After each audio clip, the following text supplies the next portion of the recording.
want to do is introduce you today. Okay.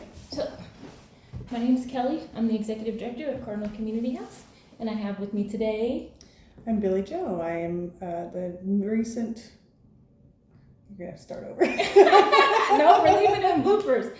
This is Bylle Jo. She's our new Deputy Executive Director.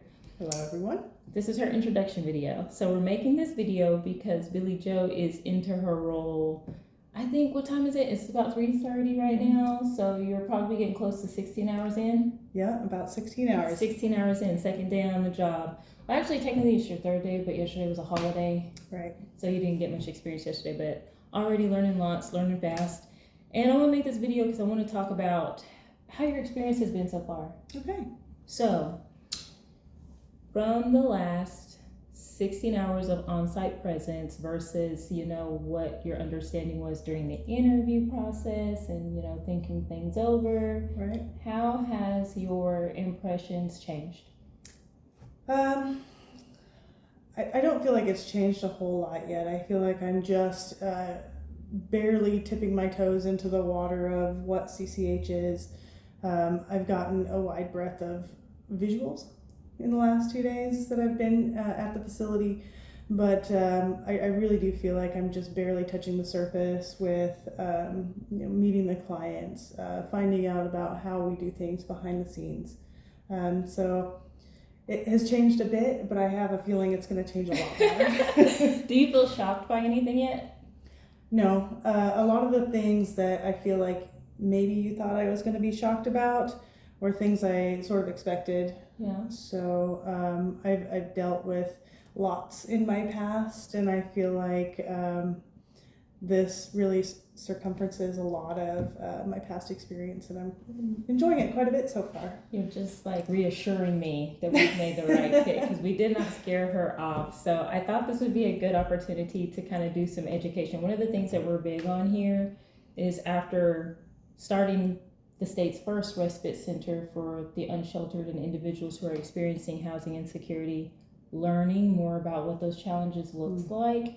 Yeah. There's a big education need, educating the community on how this has a direct, relevant, related consequence to everyone else in the community, especially when hospitals become clogged and then other members of the community get diverted to other hospitals. So that's an education piece that we've been trying to assist with lately, but also just demystifying a little bit about what CCH does, how we do it, and why. And so I wanted to make this video because I feel like that you are a great contrast to me because you are 16 hours in and I am coming up on 11 years of employment. Right. And to see how we both kind of experienced today and our thoughts about it. So quick recap of what happened today.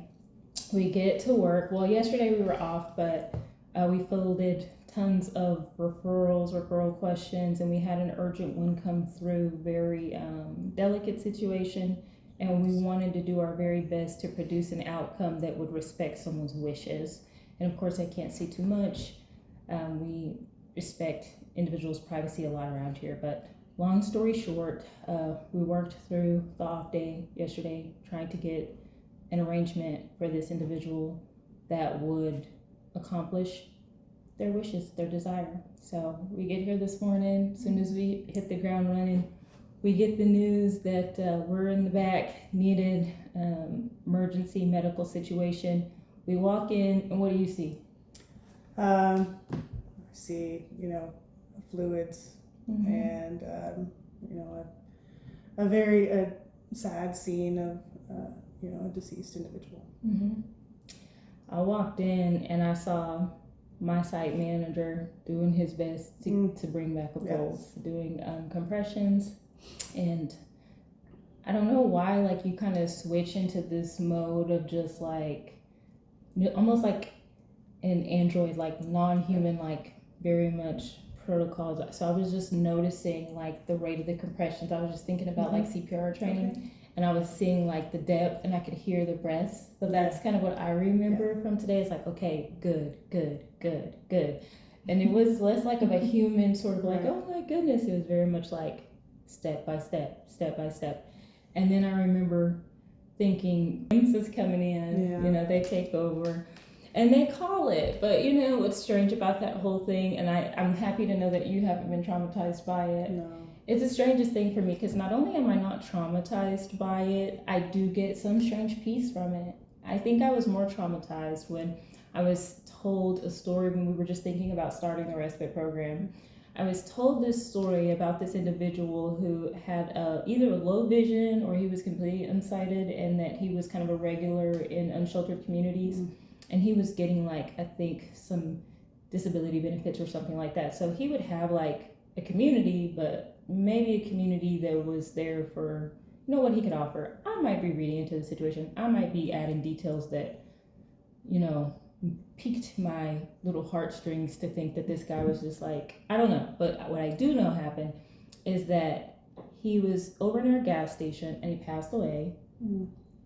And I think they thought it was just like a homeless person outside sleeping, so his body stayed there for a while. Oh, that's unfortunate. That was traumatic to me. Yeah. I was like, whenever I'm driving down the road and I see like an animal that's been hit for a car, so I can't look. Oh. You know, I try to blur my eyes and I'm just like, oh gosh, I'm trying not to think about it. And I'm like, the thought of a human being laying on the side of the road, deceased, and we've become so desensitized as a society, yeah, that we just like, oh, that's just a person, sleep outside. Like, at what point do we say, oh no, this person's passed away? What kind of dignity is that you have to be deceased long enough that people are like, there's an odor here, this person is deceased? So it brings me some peace whenever people pass in a community, whenever they pass sheltered. He passed in his room. That's what I'm happy about. Yeah. He passed in his room. Yeah, unfortunately his wishes were not met for completely at end of life, but he was surrounded by people who cared. You know what, one of the things Ruben told me that I found so endearing? So yesterday when we were trying to put together this emergency referral, I was telling her, if you get him to me by 4, one of our bilingual CNA staff can help kind of get him seated in, and she was able to meet with him. But Ruben, when he was in there doing CPR, Ruben said that he was just talking to him in Spanish in case he could hear him when he was first trying to figure out like if he was there. He said he was just talking to him in Spanish, and he's just like, I hope that he could hear me, and I hope it brought him comfort that somebody was right beside him and speaking to him in his language.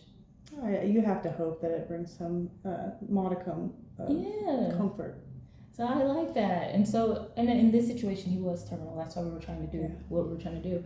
But I think about it and I'm like, well, our goal is to restore people to their maximum level of functioning. We want our clients to have the highest quality of life, given whatever their limitations medically or otherwise are.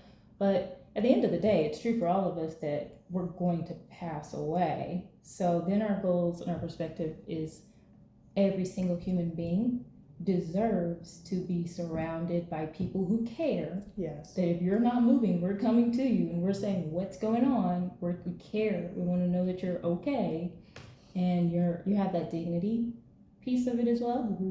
And so I feel like that brings me a lot of comfort. If something, especially like in this case, if it's something that is going to run its course, we want that individual to get what every single human being is deserving of. Value. You're valued. Somebody should care. And so I know, even though we got to know him for less than 24 hours, he's valued. Yeah. First thing I thought of this morning when we came in, went and spoke to the wing and made sure that, you know, he was okay. Granted, I didn't get to meet him in person before he had passed, but I did have a level of care to make sure that he was doing okay, because I know he came in on a day when we weren't here. So yeah. Well, I wanted to just take a minute and introduce you through, I'm going to post this on our Facebook page. I wanted to introduce you to the world as one of Cardinal Community House's new administrators. And I wanted to do it through the perspective of them experiencing it through your eyes as a new person to us, you know? So I thought, man, what a second day at work. What a second day at work. But you handled it like a champ. It seems like that you know that it comes with the territory. We just pulled out of my office over here. Like, Monica ran to the store and got all these like bedside commodes and different things so we could retrofit some rooms to serve like more higher need clients. And so it just doesn't stop. And when you're trying to find someone to join us in this cause, you want it to be someone who does not shy away, someone who, even if they've experienced it before, they're kind of being led by like a compassion and a care compass. I feel like that, and also, in an emergency situation, just with my past, you learn to be calm during the situation. Yes. If you're going to have a moment to yourself, or if you're going to get upset about it, you need to wait till later, because that's not about the situation, it's about you. So you need to really save that. Yeah. So I think it's important. I feel like that this day has probably done a better job than I could have of just kind of explaining what we do at CCH, what our mission is, what our values are. I think that at this point we have a really good illustration, and then anything else from there, Yeah. I mean, we've been definitely pulling all-nighters. We're gonna go paint tomorrow when we dress down so we can go paint. We're very gritty. We're a very hands-on organization.